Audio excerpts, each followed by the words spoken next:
You've probably heard all about dopamine and oxytocin, these so-called sex chemicals. But what if I told you that the story we've all been told about how they work is, well, mostly wrong? Let's get into the surprising truth about what's really happening inside your head. First things first, let me ask you a simple question. What do you think is your body's most powerful sex organ? Go on, take a second. Got an answer in mind? If you were thinking of something below the belt, think again. The real answer is the 3-pound command center right between your ears. Your brain is running the whole show, from who you find attractive to how your body responds, all the way to how you bond with someone. It is the true epicenter of it all. So how exactly does your brain decide who or what gets you going? Well, it all starts with this kind of secret map that gets drawn inside your head way earlier than you might think. Scientists actually call this a love map, and here's how it works. Your first really powerful experiences with pleasure, they leave a deep imprint. Your brain basically puts a big glowing sticky note on those moments and says, hey, pay attention to this. This is the good stuff. This process is what tunes your dopamine system, which is really the engine of desire, and it gets your oxytocin system, the glue for emotional bonding, all warmed up. It's the real neurological reason why a new crush can feel so completely all-consuming. All right, now this is where things get really fascinating, because a lot of what we think we know about brain chemistry during sex is just packed with myths. So let's bust the biggest one right now. This is a direct quote from neuroscientist Dr. Nicole Prause, who has spent her entire career studying this stuff. And she's basically begging people to stop repeating one of the biggest misconceptions in all of sexual neuroscience, this idea that orgasm is just one big dopamine flood. So let's get this straight. Dopamine isn't really the pleasure chemical. It's the motivation chemical. It's the thing that makes you want and seek out pleasure. So yeah, it definitely rises during arousal. But, and this is the key part, at the exact moment of climax, dopamine levels actually drop. That incredible peak you feel, that's driven by a whole other cocktail of neurochemicals. The whole dopamine explosion idea is just a myth. And what's even cooler is what happens right before that climax. Researchers have found the brain can enter this amazing flow state, almost like a trance. Your thinking mind, all the chatter and the to-do list, it just goes quiet. Your senses become incredibly sharp, and you're just in the moment. It's your brain's way of getting ready to completely let go. And when that climax does happen, it's precision engineering. Your brain's motor coordination center just takes over, firing signals down to your pelvic floor muscles. And they start contracting, totally involuntarily, at this super specific rhythm, once every 0.8 seconds. It's a perfectly timed, pre-programmed biological response. Now, that precise signaling is incredible when it works. But what happens when that communication line between the brain and the body gets a little staticky, or even breaks down completely? Well, that's the root of a lot of common sexual health issues.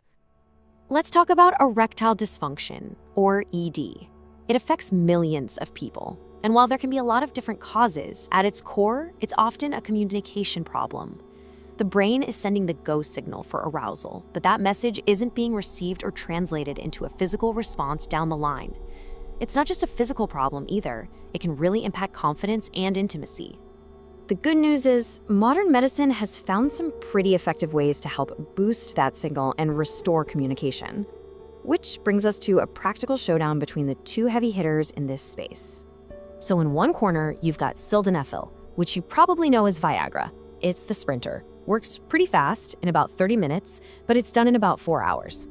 And in the other corner, you've got Tadalafil, or Cialis. It's the marathon runner. Takes a bit longer to get going, about 2 hours, but, and this is a massive difference, it can last for up to 36 hours. Now, if we dig into the details, you start to see why that long duration matters so much. Look at first dose success. Huge for your confidence, right? Sildenafil is about 54%.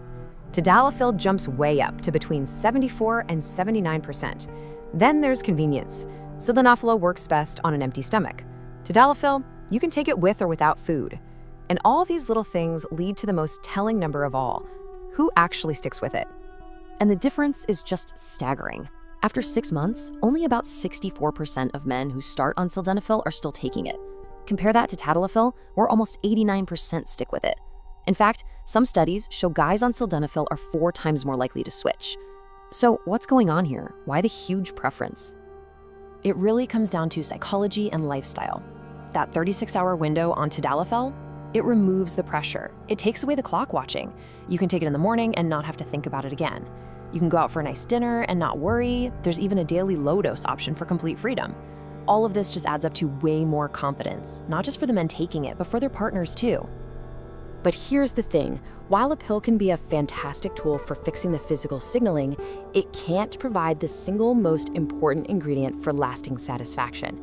For that, we've got to go back to the brain. Scientists monitoring brain activity have seen this clear as day. Visuals, sure, they get the brain's attention, but the second you introduce actual human touch, the brain's activity and the body's physical response just explode. We're talking a 10-fold increase. That's because touch triggers special nerve fibers that send these incredibly powerful pleasure signals straight to the brain. No screen can ever replicate that. And there's this simple but profound experiment with lab rats that shows you why connection is so important. If a male rat gets to hang out with his partner for just 5 minutes after sex, he forms a lasting bond, a preference for her. But if you separate them immediately, that bond just doesn't form. It shows that what happens after is biologically critical. And this is 100% true for us too.